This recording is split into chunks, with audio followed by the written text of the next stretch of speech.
সম্মানিত সকল অতিথিবৃন্দ, স্থানীয় ও জাতীয় গণমাধ্যমের প্রতিনিধিগণ, আপনাদের সবাইকে আজকের সংবাদ সম্মেলনে আন্তরিক শুভেচ্ছা জানাচ্ছি। আপনারা অবগত আছেন, আজকে আমরা এখানে উপস্থিত হয়েছি 18তম শিক্ষক নিবন্ধনে চূড়ান্তভাবে উত্তীর্ণ কিন্তু ষষ্ঠ গণবিজ্ঞপ্তিতে সুপারিশ বঞ্চিত 16,213 জন প্রার্থী পক্ষ থেকে আজকে আমরা আপনাদের দ্বারস্থ হয়েছি। কেন এই বিষয়টি আপনাদের অবগত করতে চাই। আমরা সুপারিশ প্রাপ্ত না হওয়ার ফলে আমরা মাননীয় শিক্ষা উপদেষ্টা বরাবর স্মারকলিপি দিয়েছিলাম, মাননীয় শিক্ষা সচিব বরাবর স্মারকলিপি দিয়েছিলাম, মহাশির মহাপরিচালক বরাবর স্মারকলিপি দিয়েছিলাম এবং এনটিআরসি এর মাননীয় চেয়ারম্যান স্যার বরাবর একাধিকবার আমরা স্মারকলিপি দিয়েছিলাম, তাদের সাথে সাক্ষাৎ করেছিলাম। আমরা মাননীয় শিক্ষা সচিব ম্যামের সাথে 2বার সাক্ষাৎ করেছিলাম, মাননীয় শিক্ষা উপদেষ্টা স্যারের সাথেও সাক্ষাৎ করেছিলাম। তারা আমাদেরকে মৌখিকভাবে আশ্বস্ত করেছে যে আপনাদের বিষয়ে আমরা কোনো সিদ্ধান্ত নিব বা আপনাদের যাতে দ্রুত নিয়োগ দেওয়া যায় এই ব্যাপারে আমরা সিদ্ধান্ত গ্রহণ করব। কিন্তু দীর্ঘ সময় অতিবাহিত হওয়ার পরেও আমরা দৃশ্যমান কোনো পদক্ষেপ নিতে তাদের দেখতে পাইনি। আমরা গতকালকেও সচিবালয়ে গিয়েছিলাম মাননীয় শিক্ষা সচিব ম্যামের সাথে দেখা করার জন্য, কথা বলার জন্য। তিনি কোনো কর্মব্যস্ততার কারণে অফিসে ছিলেন না। তার ব্যক্তিগত সচিবের সাথে আমরা কথা বলেছি, তিনিও আমাদেরকে বলেছেন যে আপনাদের ব্যাপারে পজিটিভ ভাবে আগানো হচ্ছে। কিন্তু আমি তাকে বলেছি পজিটিভ ভাবে আগানো হচ্ছে এটি কি কালক্ষেপণ করে আমাদের নিয়ে তো আপনাদের কোনো পরিকল্পনা বা কোনো আজ পর্যন্ত কোনো মিটিং বা দৃশ্যমান কোনো কিছু আমরা দেখতে পাচ্ছি না। আমি আপনাদেরকে আরো কিছু বিষয়ে জানাতে চাই। ষষ্ঠ গণবিজ্ঞপ্তি থেকে 18তম শিক্ষক নিবন্ধনে চূড়ান্তভাবে যে প্রার্থীগণ তারা প্রিলিমিনারি পরীক্ষা অংশগ্রহণ করেছিলেন 18,65,719 জন। সেখান থেকে প্রিলিমিনারি পরীক্ষায় 4,79,911 জন প্রার্থী উত্তীর্ণ হয়। সেখান থেকে 83,865 জন প্রার্থী উত্তীর্ণ হয়। সর্বশেষ মৌখিক পরীক্ষায় মেধা ও যোগ্যতা স্বাক্ষর রেখে মাত্র 60,521 জন প্রার্থী চূড়ান্তভাবে উত্তীর্ণ হয়।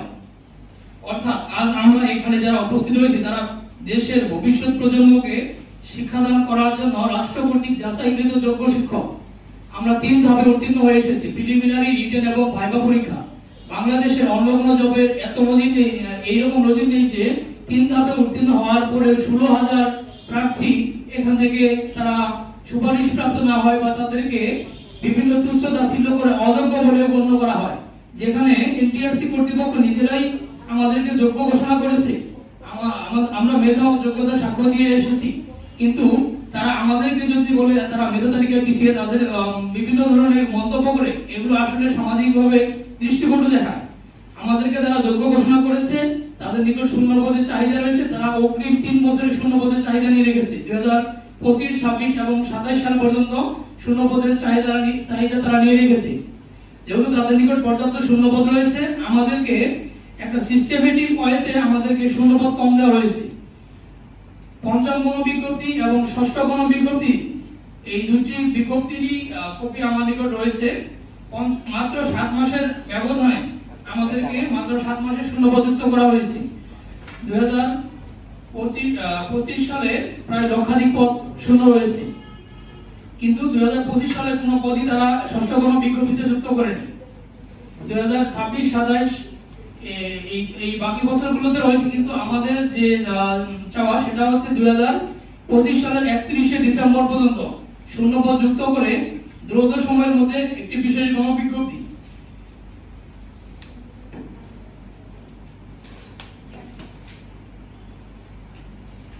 এখানে আপনাদের আরেকটি বিষয় অবগত করতে চাই। শিক্ষক নিবন্ধন সারা দেশে বেসরকারি শিক্ষা প্রতিষ্ঠানের শিক্ষক নিয়োগ দিয়ে থাকে এনটিআরসি কর্তৃপক্ষ। এখানে শতকরা পাশের হার ছিল মাত্র 3.24%। এখানে সর্বোচ্চ মেধা ও যোগ্যতা প্রমাণ দিয়ে 2 থেকে 2.5 বছর সময় অপেক্ষা করে আমরা এই পর্যন্ত এসেছি। গত 19/8/2025 ইং তারিখে ষষ্ঠ গণবিজ্ঞপ্তি প্রকাশিত হয়। 1 লক্ষেরও বেশি পদের বিপরীতে মাত্র 41,627 জন প্রার্থী সুপারিশ প্রাপ্ত হয়। সেখানে আরো 60,000 অধিক শূন্যপদ থাকা সত্ত্বেও এবং 2025 সালে শূন্যপদ যুক্ত না করার ফলে 16,213 জন প্রার্থী তারা 3 ধাপে উত্তীর্ণ হওয়ার পরেও তারা এখান থেকে সুপারিশ বঞ্চিত হয়। এই 16,000 প্রার্থী প্রচন্ড মানসিক ভাবে হতাশার শিকার এবং সর্বোচ্চ মেধা যোগ্যতা প্রমাণ দেওয়ার ফলেও তারা সামাজিকভাবে নিগ্রহের শিকার। ইতিমধ্যে ঘোষণা করা হয়েছে 19তম শিক্ষক নিবন্ধন পদ্ধতি থেকে প্রশ্ন পদ্ধতির পরিবর্তন, নীতিমালার পরিবর্তন আসবে। আমরা জানতে পেরেছি তারা নিয়োগ বিজ্ঞপ্তি দিবে, সেখানে পদ সংখ্যা উল্লেখ থাকবে। এখন আমাদের একটি বিষয়, আমাদের একটি প্রশ্ন থাকবে তাদের নিকট যে তারা যে আমাদের এই যে একটি সনদ দিল 4 জুন, 3 বছর মেয়াদী, তো আমাদের এই সনদ দেওয়ার পরে তারা প্রতিনিয়ত নতুন নতুন নীতিমালা পরিবর্তন করবে আর আমাদেরকে অযোগ্য ঘোষণা করবে, এটি খুবই দুঃখজনক ব্যাপার। 19তম সার্কুলার প্রদান করার জন্য এনটিআরসি কর্তৃপক্ষ যাতে আমাদের বিষয়ে কোনো সুষ্ঠু ব্যবস্থা না নিয়ে তারা যাতে এই সার্কুলারে না যায়, এটি আমাদের কর্তৃপক্ষের নিকট সদয় দৃষ্টি থাকবে, বা তারা আমাদের বিষয়ে যাতে চিন্তা করেন। আর শিক্ষা সংশ্লিষ্ট সকল ঊর্ধ্বতন কর্তৃপক্ষকে মাননীয় শিক্ষা উপদেষ্টা স্যার, মাননীয় শিক্ষা সচিব ম্যাম এবং এনটিআরসি এর মাননীয় চেয়ারম্যান এবং শিক্ষা সংশ্লিষ্ট সকল ব্যক্তিবর্গকে অত্যন্ত বিনয়ের সাথে অনুরোধ জানাবো যে আমরা যাতে 3 ধাপে উত্তীর্ণ হয়েছি, প্রিলি রিটেন এবং ভাইভা পাস করেছি, আমাদের যাতে এই 16,000 কে নিয়োগ দেওয়ার পরে যাতে পরবর্তী বিজ্ঞপ্তিতে এবং নতুন নতুন তাদের যে সিদ্ধান্ত সেগুলো যাতে তারা বাস্তবায়ন করে। আপনাদের জ্ঞাতার্থে আরো একটি বিষয় বলতে চাই, এখানে স্কুল এবং কলেজের উভয় পর্যায়ে এবং স্কুল পর্যায়ে সব পর্যায়ের যারা শিক্ষক তারাই কিন্তু বঞ্চিত হয়েছে। কলেজ পর্যায়ে অর্ধেকেরও বেশি সংখ্যক প্রার্থী সুপারিশ বঞ্চিত হয়েছে, যেখানে তাদের 20% এর বেশি টিকানোর কথা, কিন্তু তারা 100% ক্যান্ডিডেটকে অতিরিক্ত টিকিয়ে তারা এর দায়ভার নিতে চাচ্ছে না।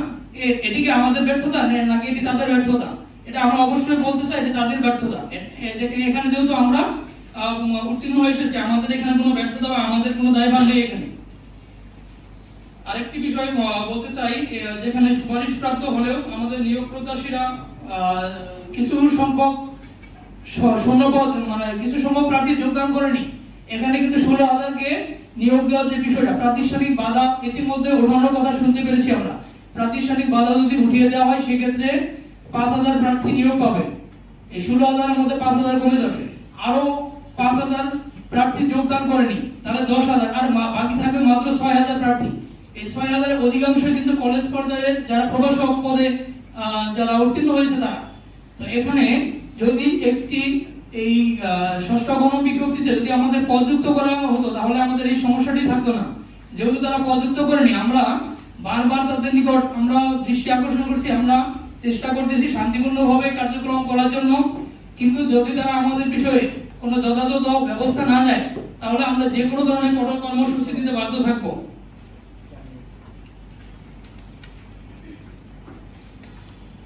তাদের নিকট যেহেতু 3 বছরের অতিরিক্ত শূন্যপদের চাহিদা রয়েছে, তারা এবং দেশের যে চলমান শিক্ষক সংকট এবং বেকার সমস্যা ও শিক্ষক সংকট দূরীকরণে কর্তৃপক্ষের সদয় দৃষ্টি আকর্ষণ করছি।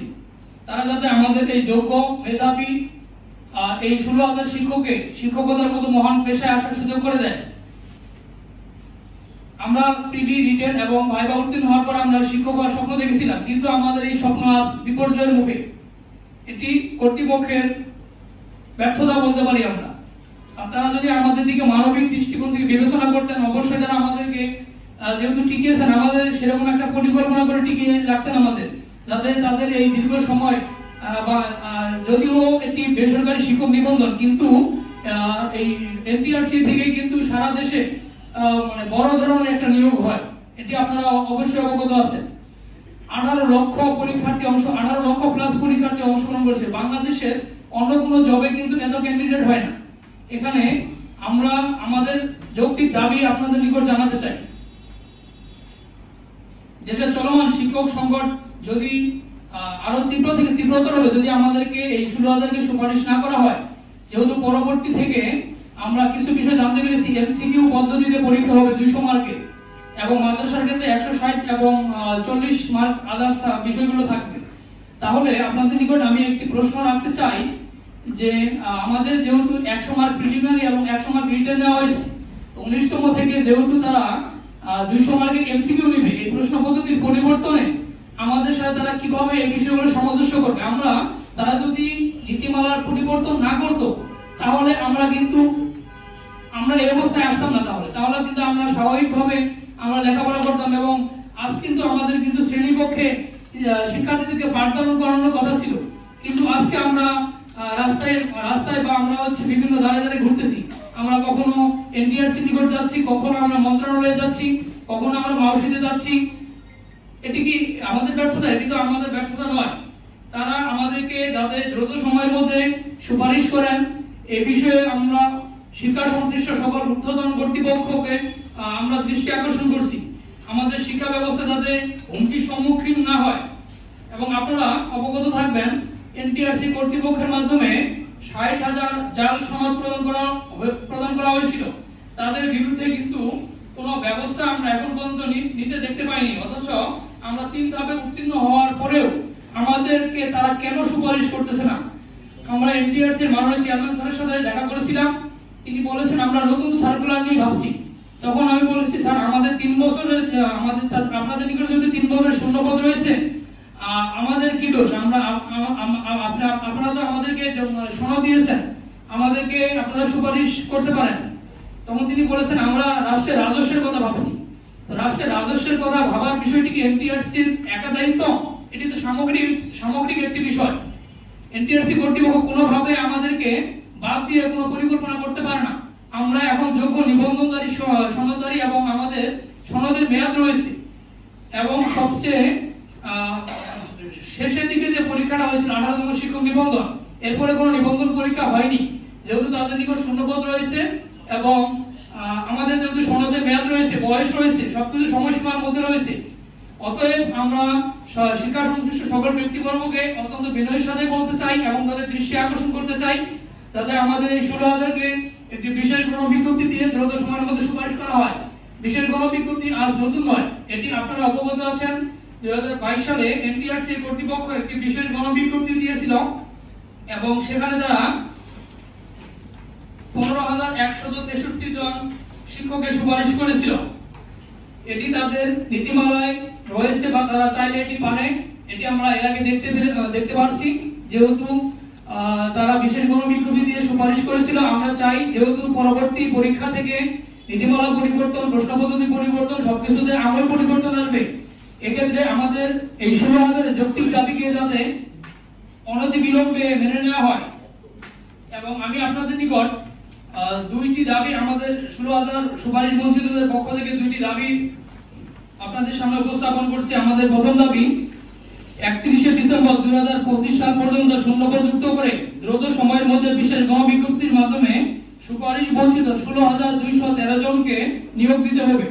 আমাদের দ্বিতীয় দাবি, নীতিমালা পরিবর্তনের পূর্বে চূড়ান্ত উত্তীর্ণ ও সুপারিশ বঞ্চিত প্রার্থীদের নিয়োগের লক্ষ্যে বিষয়ভিত্তিক তথ্য বিশ্লেষণ করে প্রয়োজন অনুযায়ী শূন্যপদ যুক্ত করে বিশেষ গণবিজ্ঞপ্তির মাধ্যমে উত্তীর্ণ সবাইকে নিয়োগ দিতে হবে।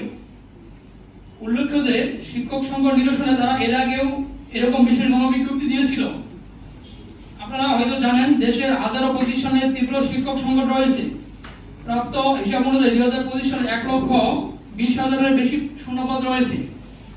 এমত অবস্থায় শিক্ষা ব্যবস্থার অত্যন্ত নাজুক পরিস্থিতি মোকাবেলা করছে এনটিআরসি কর্তৃপক্ষের নিকট অত্যন্ত দুঃখজনক পদ্ধতি হচ্ছে তারা প্রতি সার্কুলারে বেশি ক্যান্ডিডেটকে যোগ্য হিসেবে ঘোষণা করে পরবর্তীতে তারাই অযোগ্য হিসেবে ঘোষণা করে। এটি অত্যন্ত দুঃখজনক একটি বিষয়। আমরা চাই তারা যাতে আমাদের বিষয়টি মানবিক দৃষ্টিকোণ থেকে বিবেচনা করে হলেও আমাদের শিক্ষকতার মতো মহান পেশায় আসার সুযোগ করে যায়। এক্ষেত্রে সমাধানের একটি পদ রয়েছে। 2025 সালের শূন্যপদ অবশ্যই যুক্ত করতে হবে এবং 25 সালের 31শে ডিসেম্বর পর্যন্ত যুক্ত করতে হবে। এরপরেও কিন্তু প্রায় লক্ষাধিক পদ 2025 সালে লক্ষাধিক পদ ফাঁকা থাকবে। এখানে তাদের উদ্বিগ্ন হওয়ার এতটা বিষয় নেই। আমরা শিক্ষা সংশ্লিষ্ট সকলকে অবগত করতে চাই এই বিষয়ে।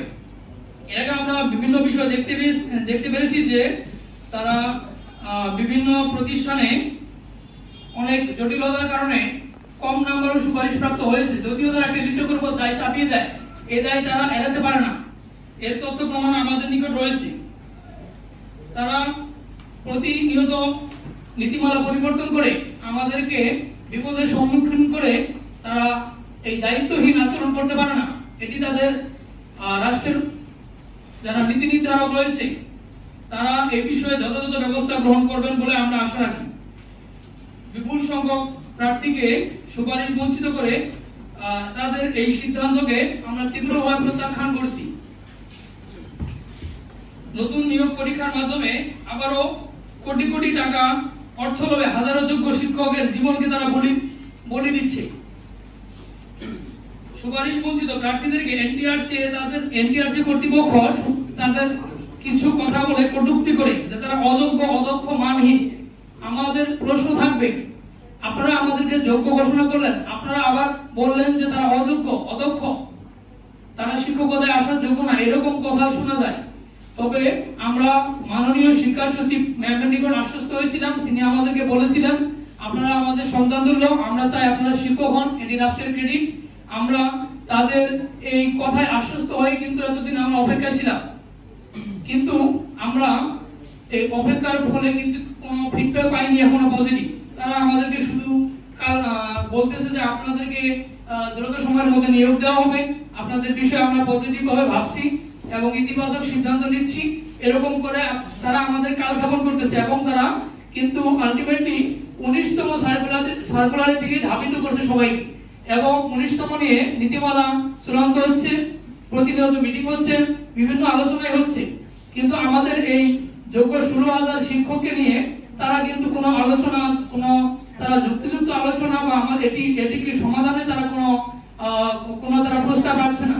তো এই বিষয়ে আমরা খুবই হতাশ এবং আমরা মাননীয় শিক্ষা উপদেষ্টা স্যারের নিকট আমরা এই বিষয়ে কথা বলেছিলাম। স্যার কিন্তু অনেকটা রাগান্বিত হয়েছিলেন, বলেছিলেন যে এনটিআরসি কর্তৃপক্ষ দেশের ভাবমূর্তি নষ্ট করছে, তারা প্রতিনিয়ত মানুষকে সনদ দিয়ে রাখছে, তারা চাকরি দিচ্ছে না, এইভাবে তো আমরাও প্রশ্নের সম্মুখীন হই।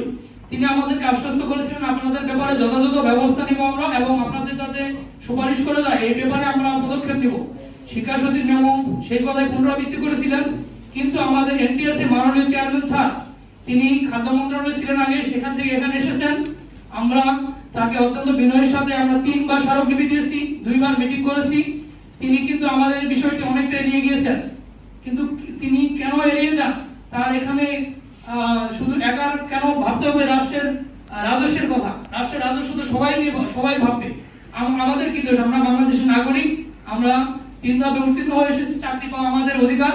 বাংলাদেশের সংবিধান রয়েছে চাকরি পাওয়া একজন নাগরিকের রাষ্ট্রীয় অধিকার। আমাদের অধিকার যাতে ক্ষুণ্ণ না করা হয়, যদি আমাদের বিষয়ে খুব দ্রুত সময়ের মধ্যে যথাযথ সিদ্ধান্ত না নেওয়া হয় এবং আমাদেরকে যদি নিয়োগ না দেওয়া হয় বিশেষ গণবিজ্ঞপ্তির মাধ্যমে, আমরা এই 16,000 শিক্ষক কিন্তু বসে থাকবো না।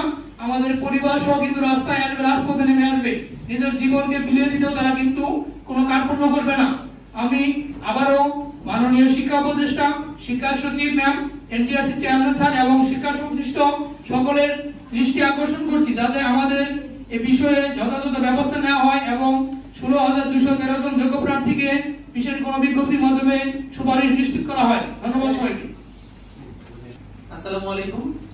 আমি কথা বলছিলাম 18তম শিক্ষক নিবন্ধনে চূড়ান্তভাবে উত্তীর্ণ সনদপ্রাপ্ত গণবিজ্ঞপ্তিতে সুপারিশ বঞ্চিত 16,213 জনের পক্ষে আমি আক্তার জামান। এখানে গণমাধ্যম, দেশ, বিভিন্ন কর্মকর্তাবৃন্দ আপনারা সবাই ইতিমধ্যে অবগত আছেন যে 18তম শিক্ষক নিবন্ধনে 18,64,719 জনের বিপরীতে প্রিলি, রিটেন, ভাইবা এবং 3 ধাপে পার হয়ে চূড়ান্তভাবে উত্তীর্ণ হয়েছে মাত্র 2.7%, অর্থাৎ 60,634 জন। আপনারা আরো জেনে অবাক হবেন, এবছর নির্ধারিত লিখিত পরীক্ষা হয়েছে তা বিগত সালের ন্যায় সম্পূর্ণ সিলেবাস বহির্ভূত প্রশ্ন। আপনাকে সিলেবাসে বলা হয়েছে একভাবে, কিন্তু পরীক্ষা হলে গিয়ে দেখলেন 1 থেকে 10 পর্যন্ত যত প্রশ্ন আছে আপনাকে সবগুলো অ্যানসার করতে হবে। কোনো অথবা নেই। বিগত নিবন্ধন পরীক্ষাগুলোতে একটি করে অথবা প্রশ্ন ছিল, যেটা 18তমরা পায়নি। অর্থাৎ আপনি আপনার বিষয়ে সর্বোচ্চ মেধাবী হবেন একমাত্র তখনই আপনি এই হার্ড প্রসেসে গিয়ে উত্তীর্ণ হতে পারবেন, যেটা 16,213 জন প্রার্থী পেরেছিলেন।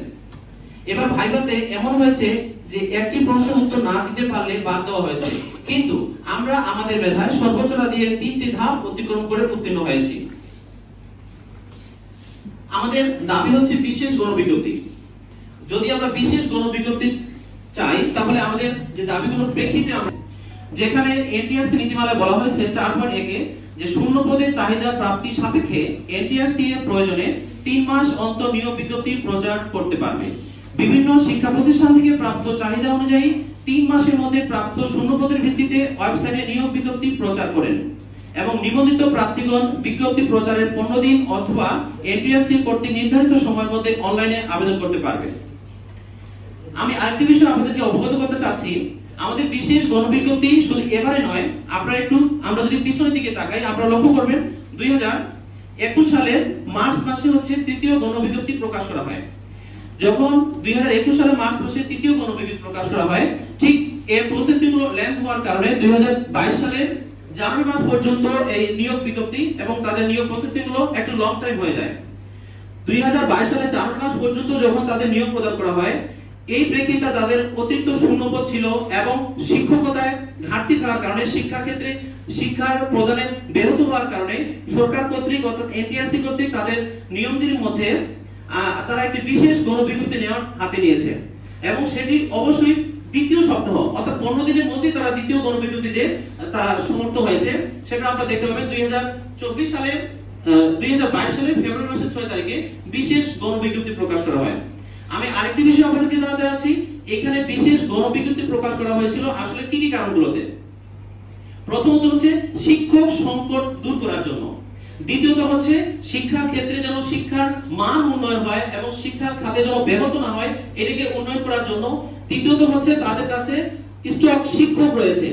এই তিনটা মিলে কিন্তু তারা বিশেষ গণবিজ্ঞপ্তি দিতে হয়েছে।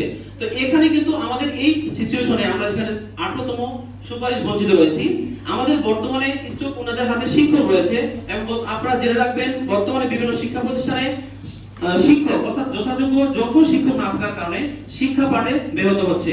তাহলে আমাদের প্রশ্ন হচ্ছে, কেন ওই প্রেক্ষিতে যদি বিশেষ গণবিজ্ঞপ্তি প্রকাশ করা হয় আমরা তার দাবিদার নই কেন? আমরা কেন এভাবে আপনাদের সিদ্ধান্তের অভাবে আমরা এভাবে ভুক্তভোগী হব এবং মানসিক চাপের কারণে আমাদের সমাজে অবহেলিত হয়ে থাকবো? এটা আপনার কাছে প্রশ্ন রাখতে চাই। আরেকটি বিষয় আমি আপনাদেরকে বলতে চাচ্ছি, যে বিষয়টা আমাদের প্রতিনিধি টিম আমরা এনটিআরসি চেয়ারম্যানের সাথে দেখা করি, আমাদের যে দাবিগুলো আছে আমরা তাদের সঙ্গে এই বিষয়ে কথা বলি। কথা প্রসঙ্গে এনটিআরসি চেয়ারম্যান আমাদেরকে এই বিষয়ে একটা উল্লেখ করতেছেন যে আপনাদেরকে যদি শূন্যপদ দিয়ে দেই তাহলে নেক্সট অর্থাৎ পরে 19তমদের জন্য কিভাবে রাখবো? তাছাড়া দেশের একটা রাজস্ব আয়ের কথা আছে। এখন প্রশ্ন হচ্ছে আমার যে স্যার চূড়ান্তভাবে মেধাবীদের বঞ্চিত করলেন শুধুমাত্র রাজস্ব বৃদ্ধি করার কারণ, নাকি নতুন সার্কুলার মানেই অনেক অনেক টাকা? তাহলে তো প্রশ্ন থেকেই যায়, প্রথমে রাষ্ট্রকে মূল্যায়ন করবে মেধাবী তরুণদের অধিকার নাকি রাজস্ব, কোনটা? আমি আপনাদের মাধ্যমেই আমাদের প্রতিনিধি, আমাদের প্রশাসন এবং এনটিআর চেয়ারম্যান সবার কাছে এই প্রশ্ন রাখতে চাই। চলুন আমরা একটু দেখে আসি আমাদের আগের অন্তর্বর্তীকালীন সরকারের যে জবাব ছিল রাজস্ব বৃদ্ধির ক্ষেত্রে, তাদের কয়েকটি পয়েন্ট উল্লেখ করি।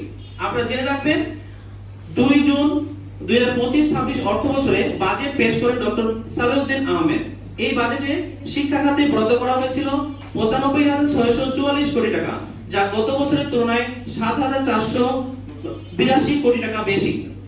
এই বাজেটে তিনি উল্লেখ করেন বিজ্ঞান ভিত্তিক প্রযুক্তি নির্ভর কর্ম উপযোগী শিক্ষার পরিবেশ এবং যুব কর্মসংস্থানকে বিশেষ অগ্রাধিকার দিতে হবে। এখানে আরেকটি পয়েন্ট উল্লেখ করি, যুব কর্মসংস্থানকে বিশেষ অগ্রাধিকার দিতে হবে। কথাটি একটু ভালোভাবে আমরা শুনবেন এবং বিষয় জানবেন। যুব এবং কর্মসংস্থানকে বিশেষ অগ্রাধিকার দিতে হবে। যেখানে সরকার নিজেই শিক্ষা ক্ষেত্রে উন্নতি এবং যুব কর্মসংস্থানকে বিশেষ অগ্রাধিকার দিয়েছেন, সেখানে এনটিআরসি চেয়ারম্যান জনাব আমিনুল স্যার কিভাবে কোন নীতিতে চূড়ান্তভাবে উত্তীর্ণ 16,213 জন মেধাবীকে বঞ্চিত করেন শুধুমাত্র রাজস্ব বৃদ্ধি করার জন্য? আপনাদের কাছে প্রশ্ন করতে চাই এবং তার কাছে এই প্রশ্নটি আমার থেকেই যায়। এবং দেশে যে গণমান্য ব্যক্তি রয়েছেন, প্রশাসন রয়েছেন এবং প্রতিনিধি রয়েছেন, তারা এই বিষয়টা অবশ্যই ভেবে দেখবেন। আমি মাননীয় শিক্ষা উপদেষ্টা, শিক্ষা সচিব তার কাছে জানতে চাই এটা কতটুকু যৌক্তিক? এটা কি মেধাবীদের সাথে অন্যায় নয়? এটা কি স্বৈরাচারী আচরণ নয়? আমাদের বলা হচ্ছে 19তমদের সাথে অগ্রাধিকার দেওয়া হবে, কিন্তু 19তম সার্কুলার এখনো দেওয়াই হয়নি। আর এনটিআরসি চেয়ারম্যানের সার্কুলারের কাজ শেষ করতে 2 থেকে 2.5 বছর লেগে যায়। আপনারা আরেকটি বিষয় জেনে রাখবেন, আমাদের যে 18তম সুপারিশ বঞ্চিত রয়েছে, আমাদেরই কিন্তু এই কাজটি করতে আপনার 2 থেকে 2.5 বছর সময় লেগেছে। সামনে 19তম রয়েছে। ওনাদের বক্তব্য হচ্ছে যে আমাদের এই পোর্টগুলো 19তম নিবন্ধনের সঙ্গে যুক্ত করবে, এবং 19তম নিবন্ধনে আরেকটি বিষয় রয়েছে যে তাদের যেদিন থেকে প্রজ্ঞাপন জারি করা হবে সেদিন থেকে বয়স কাউন্ট করা হবে।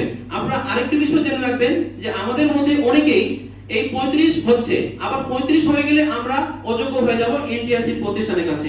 এই প্রশ্নের জবাবদিহিগুলো আমি কোথায় দিব, আমি কোথায় দাঁড়াবো, এই প্রশ্নের জবাবগুলো আপনাদের মাধ্যমে আমি জানাতে চাই। আরেকটি বিষয় আমি আপনাদের উল্লেখ করতে চাই, বাংলাদেশে 60,000 জাল সনদধারী আছে, তাদের পিছনে রাষ্ট্রের রাজস্ব থেকে প্রতি বছর কোটি কোটি টাকা বরাদ্দ করা হচ্ছে, কোটি কোটি টাকা বরাদ্দ করা হচ্ছে। তাদের বিরুদ্ধে আইনি পদক্ষেপ নেওয়ার কথা বললেও চাকরিতে বহাল রাখা হয়েছে শুধুমাত্র মানবিক দিক বিবেচনা করে। অথচ আমরা 16,213 জন চূড়ান্ত প্রার্থী হয়েও এনটিআরসি আমাদের বঞ্চিত করে রেখেছে শুধুমাত্র রাজস্ব বৃদ্ধির কথা বলে। এটা কতটুকু নৈতিকতা আপনাদের কাছে প্রশ্ন রাখতে চাই।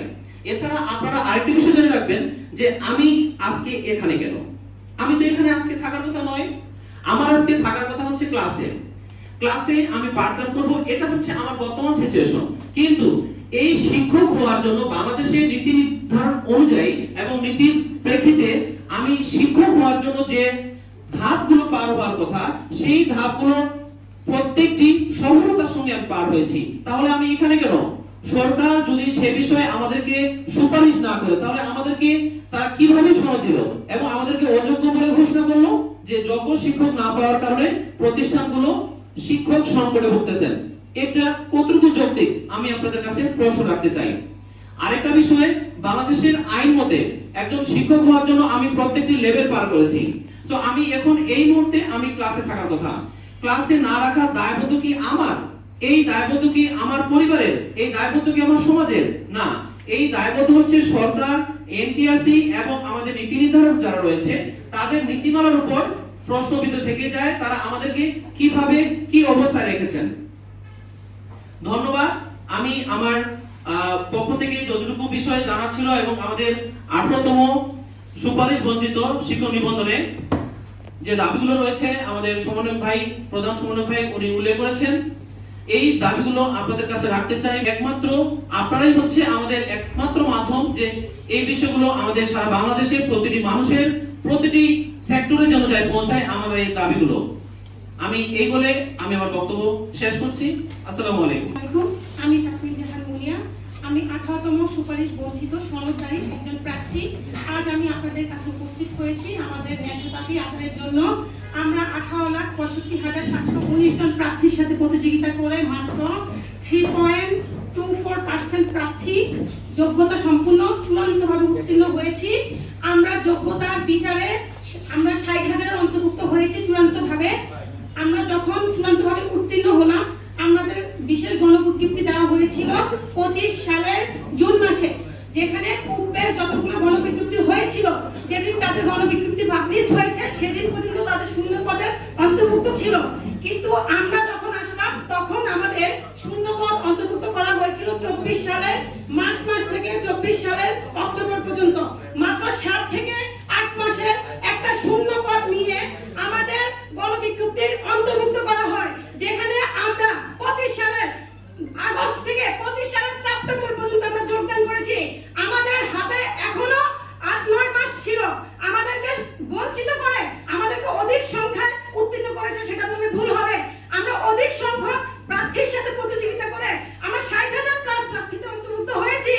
আমরা যখন আমাদের নিজেদের মেধার যোগ্যতা এত দূর আসলাম তখন এনটিআরসি কর্তৃপক্ষ আমাদেরকে মাত্র 7 মাসের শূন্য পদ দিয়ে 24 সালের মার্চ মাস থেকে 24 সালের অক্টোবর পর্যন্ত শূন্য পদ দিয়ে আমাদেরকে শিক্ষক হিসেবে নিযুক্ত করার চিন্তা ভাবনা করছে।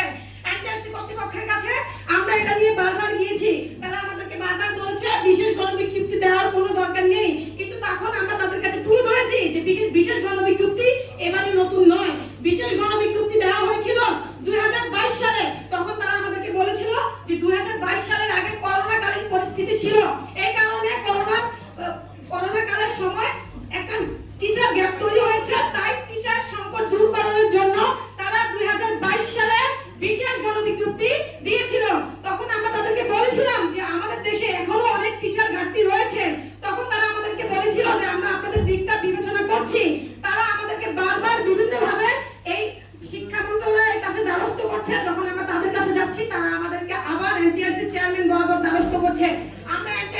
চেয়ারম্যান বরাবর গিয়েছি, বারবার তাদেরকে আমাদের সমস্যার কথা বলেছি। আমরা শান্তিপূর্ণ আন্দোলন করেছি শাহবাগে এবং কলবনে, আমরা শান্তিপূর্ণ আন্দোলন করেছি এনটিআরসি কর্তৃপক্ষের ভবনের সামনে। আমরা বারবার তাদের কাছে গিয়েছি আমাদের দাবিগুলো তুলে ধরার জন্য। আমরা এই দেশের যোগ্য নাগরিক, আমরা তরুণ প্রজন্ম, আমরা আমাদের দাবিগুলো শান্তিপূর্ণভাবে মেনে নেওয়ার জন্য তাদেরকে অনেকবার রিকোয়েস্ট করেছি, কিন্তু তারা আমাদের ধৈর্যের পরীক্ষা নিচ্ছে। তারা বারবার আমাদেরকে বিভিন্ন মন্ত্রণালয়ের দ্বারস্থ করছে, আর মন্ত্রণালয় আমাদেরকে এনটিআরসি কর্তৃপক্ষের দ্বারস্থ করছে। আমি আপনাদেরকে বলতে চাই, আমরা হচ্ছে যোগ্য যদি শিক্ষক নাই হয়ে থাকি, এনটিআরসি কর্তৃপক্ষ কেন আমাদেরকে সনদ দিল? আমরা চূড়ান্তভাবে উত্তীর্ণ হয়েছি। আমাদের বন্ধু বোনেরাই যখন 19 আগস্ট রাত্রেবেলা আমাদের রিপোর্টটা প্রকাশ হয় যে আমরা আমাদের যে রেজাল্ট দিয়েছে সেখানে সে উত্তীর্ণ হতে পারেনি, তখন সে তার এই মান সম্মান বজায় রাখতে পারেনি। সে ছিল বিবাহিত একটা মেয়ে। বিবাহিত একটা মেয়ে জানে যে বিয়ের পরে তার সামাজিক পরিস্থিতি কতটা জটিল কঠিন হয়ে থাকে। সে ভেবেছিল সে কলমের মাধ্যমে তার সম্মান বজায় রাখবে, সে তার চাকরি অর্জন করবে। কিন্তু আমার রাষ্ট্র, আমার সমাজ ব্যবস্থা যখন তার মর্যাদা দিতে ব্যর্থ হয়, যখন সে তার যোগ্যতা সনদ অর্জন করেছে কিন্তু চাকরি অর্জন করতে পারেনি, তখন সে তার জীবনটা সে আর রাখতে চায়নি, সে সুইসাইড করেছে। আমি বলবো যমুনা রায় সুইসাইড করেনি, সে এনটিআরসি কর্তৃপক্ষের ভুল নীতিমালার কারণে সে সুইসাইড করেছে। এনটিআরসি কর্তৃপক্ষ গত কয়েকদিন আগে একটা সংবাদ সম্মেলনে বলেছে তারা নাকি 15% সনদ দিয়েছে, আর তাদের এই সনদের ভিত্তিতে মাত্র 1.97% চাকরি পেয়েছে। আমি বলতে চাই, আপনাদের কাছে সনদ দেওয়া নাকি চাকরি দেওয়া? আমি এটা প্রশ্ন রাখতে চাই। আপনি আমাদেরকে সনদ দিয়েছেন, চাকরি দেননি। এই সনদের কোনো ভিত্তি আমাদের কাছে নেই, কারণ আমরা সনদটা অর্জন করেছি চাকরির জন্য। আমরা সামাজিকভাবে অবহেলার শিকার হচ্ছি। সবাই জানে আমাদের চাকরি হয়ে গেছে, কিন্তু আমাদের চাকরি হয়নি। আমরা সমাজে মুখ দেখাতে পারছি না। আমার বাবাকে আমি বলেছিলাম আমি লেকচারার হব, কিন্তু যখন আমি দেখলাম আমি লেকচারার হইনি, তখন আমি সমাজে আমার বাবা আমি অপমানিত হয়েছি। আমার এই অপমানের দায়ভার কে নেবে? এনটিআরসি কর্তৃপক্ষ। যমুনা রায়ের মতো কি আমরা সুইসাইড করবো? না, আমরা যমুনা রায়ের মতো সুইসাইড করবো না। এনটিআরসি কর্তৃপক্ষ আমাদেরকে কয়েকদিন আগে বলেছিল আপনারা যারা এখানে সম্পূর্ণ এসেছেন আপনাদের সনদ আমরা ক্যান্সেল করে দিব। এত বড় স্বৈরাচারী কথা বলার দুঃসাহস এনটিআরসি কর্তৃপক্ষ কে দিয়েছে? এনটিআরসি কি কর্তৃপক্ষ 24-এ বাংলা দেখেনি? তারা কি 24-এ বাংলা সেই স্বৈরাচারীর ছায়াতলে আছে? তারা কি ভুলে গেছে স্বৈরাচারীর পতন আমরা কিভাবে করেছিলাম? তারা কি বাংলা ভাষা আন্দোলন দেখেনি? 71-এর মুক্তিযুদ্ধ দেখেনি? 24-এর বাংলা দেখেনি? আমরা 24-এর বাংলা তরুণ প্রজন্ম। যদি আমাদের দাবি 25 সালের 31শে ডিসেম্বর পর্যন্ত শূন্যপদ নিয়ে আমাদেরকে বিশেষ গণবিজ্ঞপ্তির আওতায় না আনা হয়, তাহলে আমরা রাজপথ ছাড়বো না। আমাদের শরীরের শেষ মৃত্যু দিয়ে রক্ত দিয়ে আমরা এই দেশের বৈষম্য দূর করবো ইনশাআল্লাহ। আমরা এনটিআরসি কর্তৃপক্ষের বিরুদ্ধে যুদ্ধ ঘোষণা করবো যদি তারা আমাদেরকে আমাদের দাবি মেনে না নেয়। আমাদের ন্যায্য দাবি, আমরা এখানে ভিক্ষা চেতে আসিনি। তাদের প্রতিষ্ঠানে 2015 সালের 1 অক্টোবর সমকাল পত্রিকায় প্রকাশিত হয়েছে তাদের কাছে 60,000 জাল সনদদারি রয়েছে, কিন্তু আমরা তো জাল সনদদারি নই। যখন তাদেরকে এই ব্যাপারে সমকাল পত্রিকার রিপোর্টাররা প্রশ্ন করেছিল, তারা বলেছিল যে তারা বিশেষ মানবতায় নাকি এখানে চাকরি করছে। আমরা তো বিশেষ মানবতা চাইনি, আমরা চেয়েছি আমাদের ন্যায্য দাবি তারা মেনে নিয়ে আমাদেরকে শিক্ষক হিসেবে সমাজের শ্রদ্ধার সাথে বাঁচার অধিকার দিক। তাই আমি এনটিআরসি কর্তৃপক্ষের কাছে বলতে চাই আপনাদের মাধ্যমে, যদি তারা আমাদের দাবি মেনে না নেওয়া হয় তাহলে আমরা বিক্ষোভ কর্মসূচি ঘোষণা করবো ইনশাআল্লাহ। বঞ্চিত। তবে আজকে অত্যন্ত দুঃখের সাথে এখানে উপস্থিত আমরা দেখেন, আমরা প্রায় 2.5 বছর নির্ঘুম রাত জেগে অক্লান্ত পরিশ্রমে আমরা একটা সনদ অর্জন করেছি। প্রায় 2.5 বছর ব্যয় করেছি এই সনদটার পিছনে। আমরা একটা স্বপ্ন দেখি, আমরা একটা জাতি গঠনের কারিগর হওয়ার স্বপ্ন দেখি, কিন্তু অত্যন্ত দুঃখের সাথে আজকে বলতে হয় যে এনটিএসসি আমাদেরকে সেই 2.5 বছর পরে একটা সনদ ঠিকই দিল, কিন্তু আমাদেরকে আজ তারা অযোগ্য ঘোষণা করতেছে। এর অন্যতম কারণ হচ্ছে দেখেন যে আমরা 2.5 বছর পরে যে সনদ অর্জন করেছি এতে প্রায় আমরা 60,000 প্লাস সনদ অর্জন করেছি। এইটা তারা নিয়োগ দিল সর্বোচ্চ 41,000 এর মতো নিয়োগ দিল। এতে দেখা যায় বেশিরভাগ বঞ্চিত হলো আমাদের কলেজ ভাই বোনেরা। দেখেন এত সনদধারী থাকা সত্ত্বেও তারা খুব ইজিলি অন্য একটা বিজ্ঞপ্তি নিয়ে ভাবতেছে, অন্য একটা সার্কুলার নিয়ে ভাবতেছে। যেমন 18তমতে যারা পাশকৃত আছে, সনদধারী আছে, তাদের কথা বিবেচনা না করে, একটা বিশেষ বিজ্ঞপ্তির কথা না ভেবে তারা নতুন করে একটা সার্কুলারের কথা বিবেচনা করতেছে, তাও 19তম। এবং একটা জিনিস খেয়াল করেন, তাতেও আমরা মাথা ব্যথা হতো না আমাদের, যদি না তারা আমাদের কথা চিন্তা করে পরবর্তী পদক্ষেপটা নিত। তারা সম্পূর্ণ নতুন ক্রাইটেরিয়া একটা পরীক্ষার চিন্তা ভাবনা করতেছে। যেমন তারা কেবলমাত্র 200 মার্কের পিলির মাধ্যমে তারা শিক্ষক নিবন্ধন চূড়ান্ত করবে। তবে দুঃখের সাথে বলতে হয় যে ভাই, আমরা 100 মার্কের পিলি দিয়েছি, 100 মার্কের ডিটেইল দিয়েছি, অথচ 19তম যারা দিবে তারা কেবলমাত্র 200 মার্কের পিলি দিবে। তো সেক্ষেত্রে তারা কিভাবে আমাদের সাথে তাদের সাথে কম্বাইন করবে?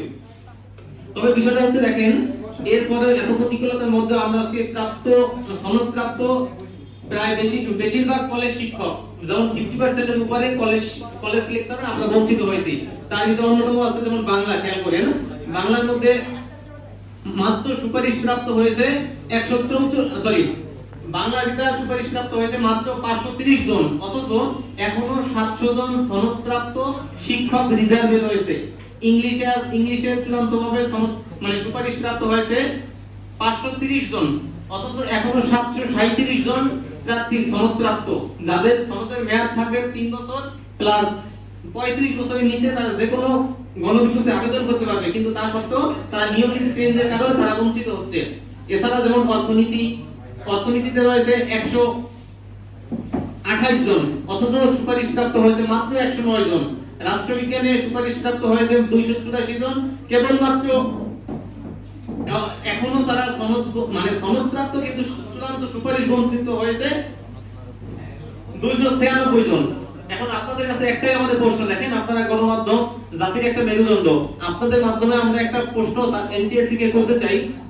আমরা এত বড় বড় বা এত সনদপ্রাপ্ত রিজার্ভে শিক্ষক থাকা সত্ত্বেও তারা কিভাবে 19তম নিয়ে ভাবে, এই বিষয়ে আপনাদের কাছে আমরা হাত জোড়ে অনুরোধ করতেছি, এই প্রশ্নটা আপনারা এনটিএসসির কাছে করেন যে আপনারা 18তম সনদপ্রাপ্ত শিক্ষক রিজার্ভে থাকা সত্ত্বেও আপনারা কেন 19তম নিয়ে ভাবতেছেন, এবং তাও ভাবেন কোনো আপত্তি ছিল না, কিন্তু আপনারা নতুন ক্রাইটেরিয়া কেন ভাবেন? নতুন ক্রাইটেরিয়া হলে দেখেন ভাই, 1 থেকে 12তম পর্যন্ত এরকম যখন তারা সনদপ্রাপ্ত হয়, তাদের পরবর্তীতে 14তম থেকে বা 13তম থেকে নতুন করে যখন সিস্টেমটা চেঞ্জ হয়, তাদের ওই সনদের আর কোনো মেয়াদ থাকে না, বিধায় তারা ইনভ্যালিড হয়ে যায়। তাই আমরা এই জিনজেটের সদস্য বা আমরা এই আধুনিক যুগের শিক্ষক সমাজ, আমরা এটা কোনোভাবেই মেনে নিব না। আমরা আমাদের অধিকার আদায় করে নেব ইনশাআল্লাহ। সেজন্য প্রয়োজন হলে রাজপথে আসতে আমরা দ্বিধাবোধ করব না। তবে সর্বোপরি কথা, এনটিএসসির এই প্রেক্ষাপটটা পরিবর্তন যাতে করে তাদের শুভবুদ্ধি উদয় হয়, সেজন্য আমরা তাদের প্রতি হাত জোড় করতেছি এবং দাবি জানাচ্ছি। তবে আমরা এটাও ভুলে যাইনি যে আমাদের মাননীয় প্রধান উপদেষ্টা ডক্টর মোহাম্মদ ইউনূস স্যার একটা কথা বলেছেন যে দীর্ঘ 15-16টা বছরে বেকারত্বের কারণে বা ঘুষ দিয়ে যারা চাকরি করতে না পারেনি, যারা ঘুষ দিয়ে চাকরি করতে না পারছে, তারা আজও বেকার। তবে আমরা এরকম কোনো ঘুষের আওতায় যেতে চাই না, আমরা মেধা ও যোগ্যতার মাধ্যমে শিক্ষক হিসেবে নিয়োগ পেতে চাই। তবে সর্বোপরি কথা হচ্ছে, মাননীয় শিক্ষা প্রধান উপদেষ্টার এই বাক্যটা যাতে এনটিএসসির কানে পৌঁছে, এবং সেই দাবি আপনাদের মাধ্যমে যাতে কানে পৌঁছে, সেই দাবি আপনাদের কাছে জানাচ্ছি।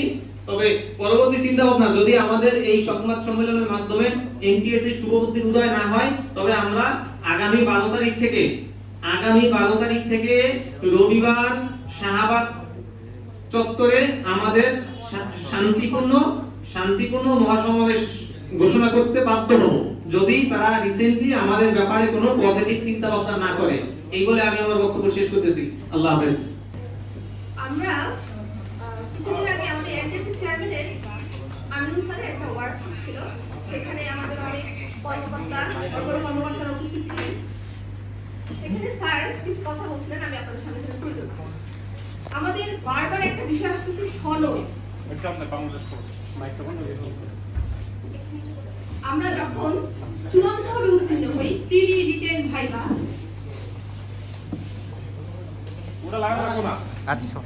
আমরা যখন প্রিলি, রিটেন, ভাইভা এই 3টা ধাপ পার হই, তখন আমরা চূড়ান্তভাবে উত্তীর্ণ হই। আর চাকরি পরীক্ষা কোনো সহজ পরীক্ষা নয়। এখানে আপনাকে সবার সাথে কম্পিটিশন করে আসতে হবে। আপনারা এবার দেখেন 18,64,000 প্লাস, এর সাথে আমরা কম্পিটিশন করে মাত্র টিকেছিলাম 60,000, 18,04,000 বাদ। এখন কি প্রশ্ন থাকে আমি মেধাবী কিনা?